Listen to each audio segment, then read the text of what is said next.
Today I have many questions that I am going to seek an answer for. So first of all, we have to first describe the origin of everything. Like we have discussed about fake projection, right? So what are the origin of fake projection? Like how this all fake projection came into existence? Like we know, till now in my theory there is no mention of Big Bang theory. Big Bang theory, of course, everyone knows. If don't, then basically Big Bang theory, it's a theory that is till now the most believable theory right now in the whole astrophysics field.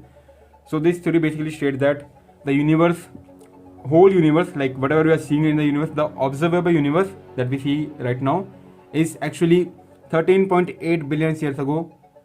This whole universe is combined within this small singularity, which is the smallest thing that you can ever imagine, and which is the densest thing that you can ever imagine. It's the densest.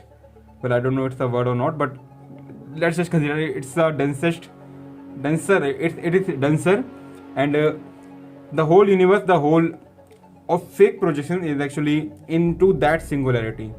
So, due to some evolution theory, like due to some certain evolution process, that singularity exploded, which makes up this whole universe, which makes up this whole fake projection. Then hydrogen came into existence, then helium came into existence, then these two atoms started colliding, reacting with each other. Well, basically before that, there are two types of matter that are existing. Matter, normal matter that we are made up of right now, that occupies space, that have mass and volume, and the presence of which can be felt with more of with at least one of our five senses, six senses. So that's matter. Like we all are made up of matter. This even light, this photon, these light particles, photon are also matter. But there are also opposite kind of matter also exists in the starting days of universe, and that's called antimatter. Yeah. Well, antimatter, as the name suggests, it actually the anti of those matter. It doesn't have volume. It doesn't have mass.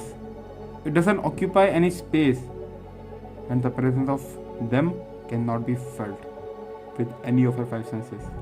That's antimatter. Imagine if antimatter is still existing in our surroundings, then what would it be like? Just try to imagine. But what happened was, fortunately, some quantity of matter was more than that of antimatter, and that is how when they started colliding with each other, that is when they started fighting with each other. They both fight hard. They fight. Antimatter comes back, then matter fight back, and there is whole chaos thing. But fortunately, as I said, the quantity of matter was somewhat more than that of antimatter, and that is why some matters get remained, and due to that matter and due to some evolution process, those matter are the thing that we see right now. Everything, this whole thing, this phone, me, myself, you, yourself, all are matter, and that is how we came into existence. Well, that is basically the Big Bang theory is. So, well, we haven't mentioned anything about Big Bang theory in my theory, in our theory, that is mind-verse theory.